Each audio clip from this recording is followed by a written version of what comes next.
civil disobedience movement in 1930.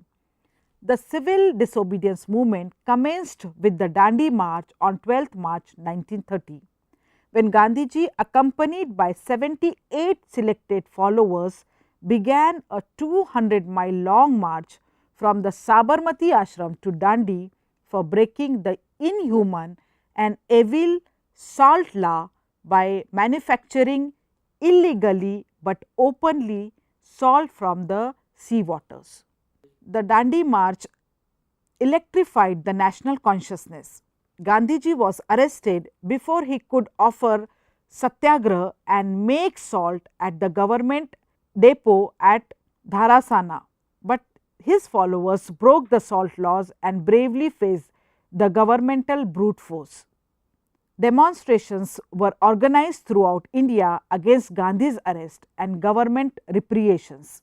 The government resorted to repressive actions, but the people remained undeterred. Massed arrests were made and people voluntarily came forward to undertake jail pilgrimage. Simon Commission report and the first round table conference. Meanwhile, in mid-1930s, the Simon Commission submitted its report. In November, the British government convened the first round table conference in London under the chairmanship of PM Ramsay McDonald for discussing the issue of constitutional reforms on the basis of recommendations contained in the Simon Commission report. The Congress naturally boycotted the RTC-1 and continued the civil disobedience movement. In December 1930, the Muslim League in Allahabad session passed a resolution opposing civil disobedience.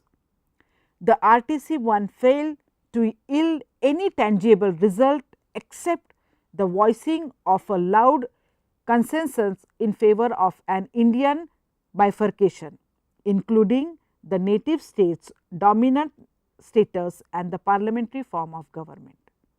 Gandhi-Irwin Pact.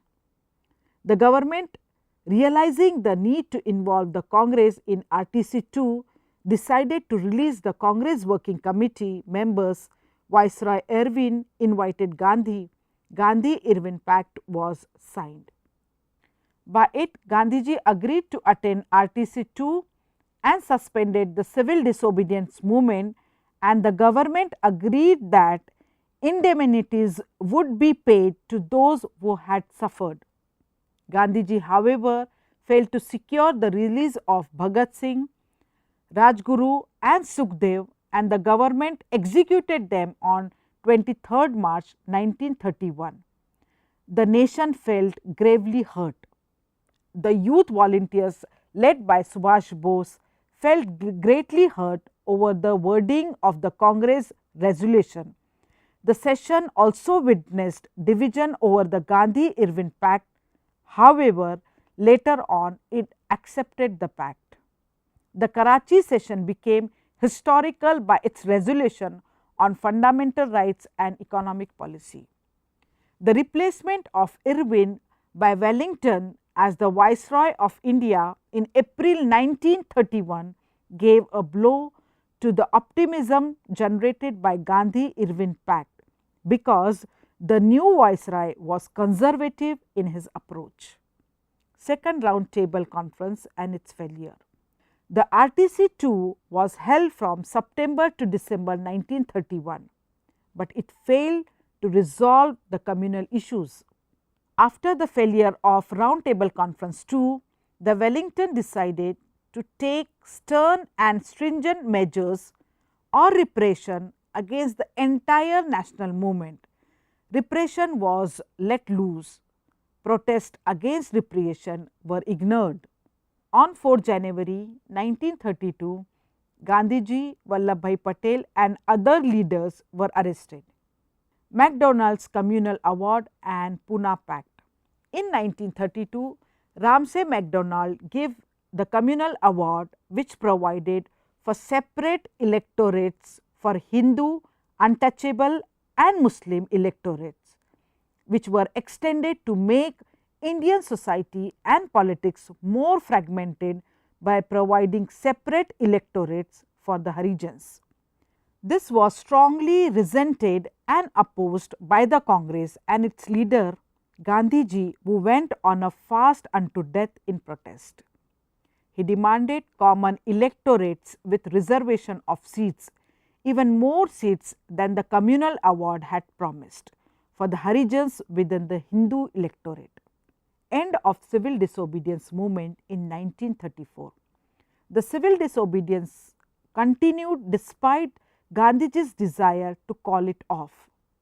In May 1933, he announced a 21-day fast for the purification of the mind of himself and his associates, and for concentrating on the cause of the Harijans.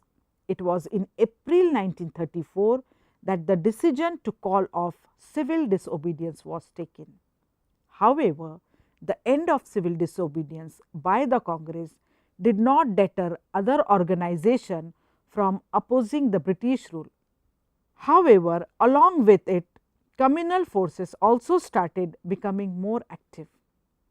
The Muslim League started advocating the two-nation theory, that the Hindus and the Muslims were two nations and not one Indian nation.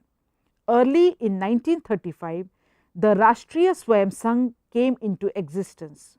The Hindu communalists further embittered the Hindu-Muslim relations in the years to come. To match the Muslim communal theory of two nations, they came up with the equally unscientific theory that Hindus form the Indian nation and the followers of other religions were foreigners. The effect of both communal theories was the division of Indian people and thus the weakening of the struggle against foreign rule. These developments gave rise to increased communal tensions, which gave strength to the forces of separatism.